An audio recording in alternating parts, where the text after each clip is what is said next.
Baik, Pak Guru awali. Assalamualaikum warahmatullahi wabarakatuh. Selamat pagi anak-anak. Bagaimana kabarnya? Alhamdulillah kalau baik. Jangan lupa ya, tetap pakai masker dan memakai hand sanitizer. Dan jangan lupa cuci tangan sebelum makan. Tetap jaga jaraknya dan makanlah yang bergizi biar tubuh sehat dan fit ya. Di pagi hari ini sebelum pelajaran, alangkah baiknya kita berdoa dulu ya. Berdoa menurut agama dan kepercayaan masing-masing. Berdoa dimulai. Selesai. Baik. Di pagi hari ini kita akan melaksanakan kegiatan pembelajaran secara daring ya. Jadi anak-anak tetap di rumah ya, jangan ke sekolah ya. Lakukan di rumah, belajar di rumah ya. Baik. Di pagi hari ini kita akan belajar mengenai tema 1, yaitu indahnya kebersamaan, dengan subtema 1 yaitu keanekaragaman budaya bangsaku dengan pembelajaran ketiga. Baik, bagaimana? Nggak sabar kan dengan pembelajarannya? Baik, pembelajaran di pagi hari ini, mari kita mulai. Let's go. Ya, sebelum memasuki pembelajaran, Pak Guru mau anak-anak memperhatikan gambar di bawah ini. Ada yang tahu nggak? Gambar di bawah ini itu adalah permainan tradisional apa saja? Ya, tepat sekali. Yaitu salah satunya adalah permainan gerobak sodor. Ya, permainan gerobak sodor atau juga galasi atau galasin dilakukan di lapangan, ya, di lapangan yang besar. Area bermainnya berupa kotak persegi panjang dan dibagi menjadi beberapa bagian secara horizontal dan vertikal. Ya, dan gambar satunya itu adalah benteng-bentengan atau rebonan. Adalah permainan yang dimainkan oleh dua kelompok penawan dan tertawan. Masing-masing kelompok terdiri atas 4 sampai dengan 8 orang dan memiliki satu tempat sebagai markas. Markas atau benteng bisa berupa tiang, pohon, ataupun pilar. Nah, dari permainan di atas itu pun melakukan banyak sekali gerakan lokomotor dan gerakan non-lokomotor. Ada yang tahu nggak sih apa itu lokomotor dan non-lokomotor? Baik, kalau misalnya belum paham, nih Pak Guru beri suatu video yang dimana video ini menjelaskan apa itu lokomotor dan apa itu non-lokomotor. Simak baik-baik ya anak-anak.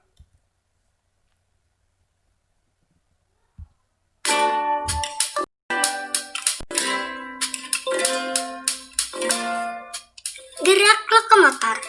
Teman-teman Smart Point, ayo kita belajar mengenal beberapa gerak lokomotor atau gerak non-lokomotor.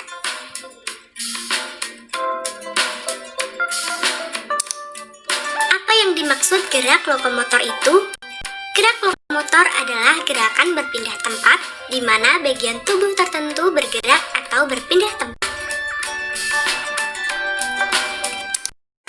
Gerak lokomotor antara lain berlari,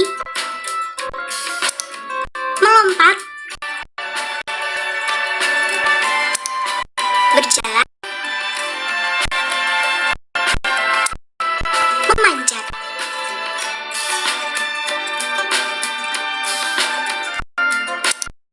Apa yang dimaksud gerak non-lokomotor itu? Gerakan non-lokomotor merupakan gerakan yang tidak disertai dengan perpindahan tempat. Gerak non-lokomotor antara lain memutar, menggeleng, membungkuk, mengayun.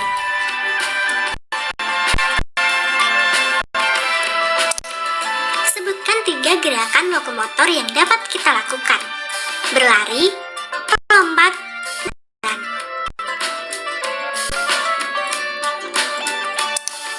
sebutkan 3 gerakan non-lokomotor yang dapat kita lakukan.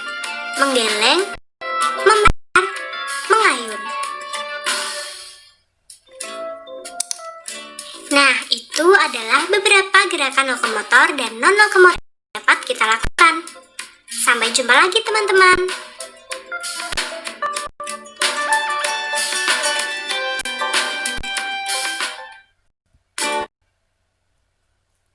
Nah, itu ya. Itu adalah suatu video yang menerangkan apa sih itu gerak lokomotor atau keterampilan lokomotor atau keterampilan non lokomotor. Baik, coba Pak Guru mau tanya lagi biar tahu dan biar mengulang kembali. Lokomotor itu apa? Ya. Lokomotor adalah kemampuan untuk melakukan gerak anggota tubuh agar dapat berpindah tempat. Ya, itu ya. Keterampilan lokomotor sangat penting untuk mengukur kemampuan motorik siswa berdasarkan usia dan dapat digunakan sebagai indikator tingkat perkembangan siswa. Nah, contoh dari lokomotor itu bisa berupa berjalan, berlari, melompat, meloncat, dan merosot. Adapun juga non-lokomotor adalah kemampuan untuk melakukan gerakan anggota tubuh yang tidak menyebabkan seluruh tubuh berpindah tempat. Keterampilan non-lokomotor biasanya diajarkan sebagai keterampilan yang mendukung siswa untuk melakukan sebagai aktivitas dalam posisi tubuh tetap di tempat, ya. Biasanya tuh contohnya tuh memutar pinggang, menekuk badan, menekuk tangan, dan menekuk kaki, memiringkan badan, mengayunkan tangan ke kanan dan ke kiri. Itu ya, itu adalah contoh gerakan lokomotor dan contoh gerakan non-lokomotor. Ayo, biar lebih fokus lagi, coba perhatikan gambar di bawah ini. Ada yang tahu nggak? Itu kedua anak itu sedang ngapain? Ya, kedua anak itu sedang melakukan kegiatan yang dimana kegiatan itu disebut atau dalam permainan telepon kaleng, ya. Itu adalah telepon kaleng yang dimana dua kaleng disambung menggunakan sebuah benang. Nah, itu juga ada salah satu dari sifat-sifat bunyi. Nah, ada yang tahu nggak sih sifat bunyi itu apa saja? Ayo, sifat-sifat bunyi apa saja? Ya. Sifat bunyi yang pertama memerlukan medium. Adalah karena bunyi merupakan gelombang yang bergerak, maka dalam pergerakannya gelombang bunyi memerlukan media penghantar atau medium. Medium yang diperlukan bunyi bisa berupa zat padat, zat cair, atau zat udara.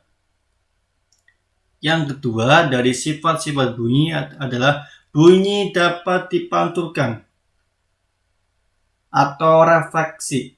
Bunyi termasuk gelombang longitudinal yang salah satu sifatnya adalah dapat dipantulkan. Hal ini yang membuat bunyi dapat dipantulkan. Contohnya, fenomena bunyi yang dapat dipantulkan kita terdengar saat bunyi bergema menghasilkan gema atau gaung. Yang biasanya kalau kita di pegunungan atau di mana ada suara pantulan dari bunyi yang kita yang diutarkan, ya. Tuh.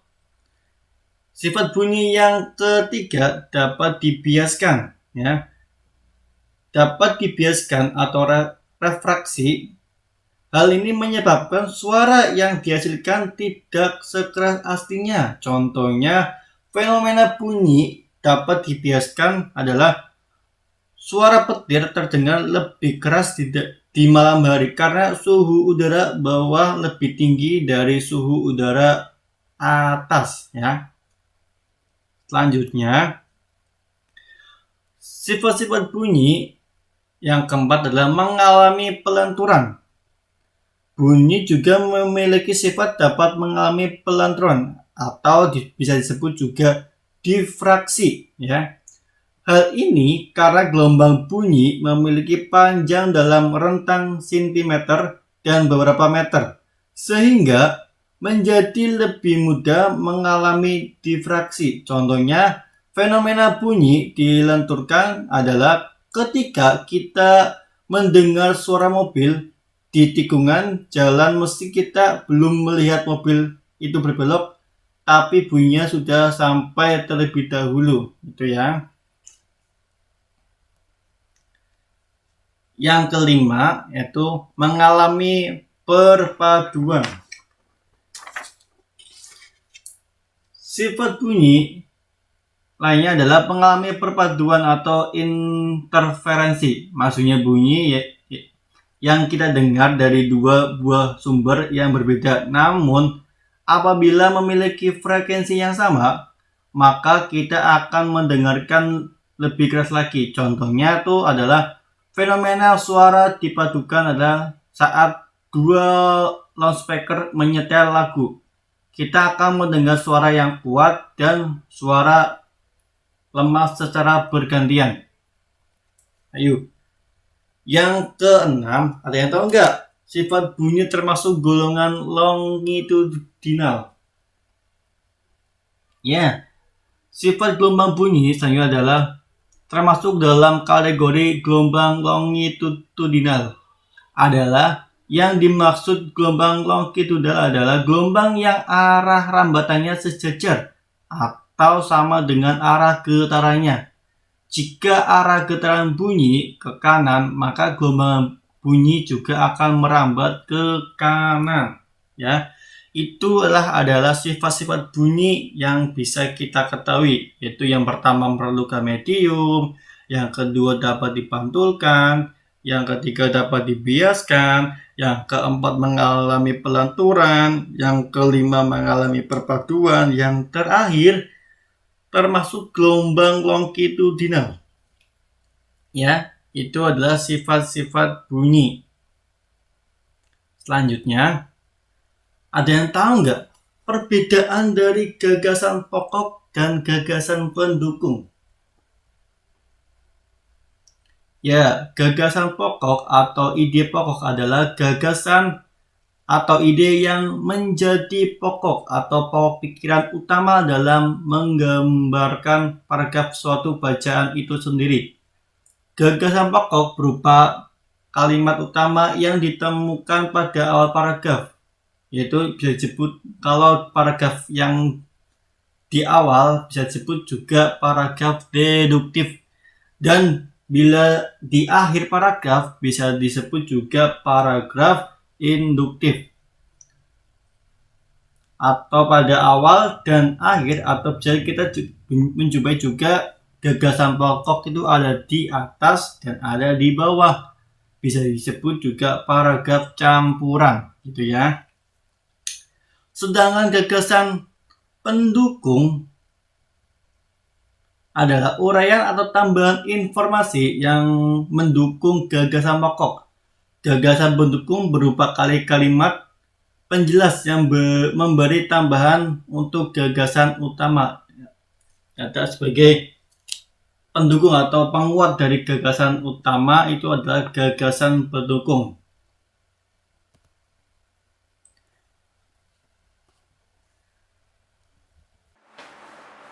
Nah, bagaimana pembelajaran di pagi hari ini?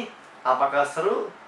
Apakah senang? Ya, itulah pembelajaran di pagi hari ini yang mengenai pembelajaran yaitu tentang gerakan atau keterampilan lokomotor dan non-lokomotor, serta kita sudah mempelajari mengenai sifat-sifat bunyi dan gagasan utama dan gagasan pendukung.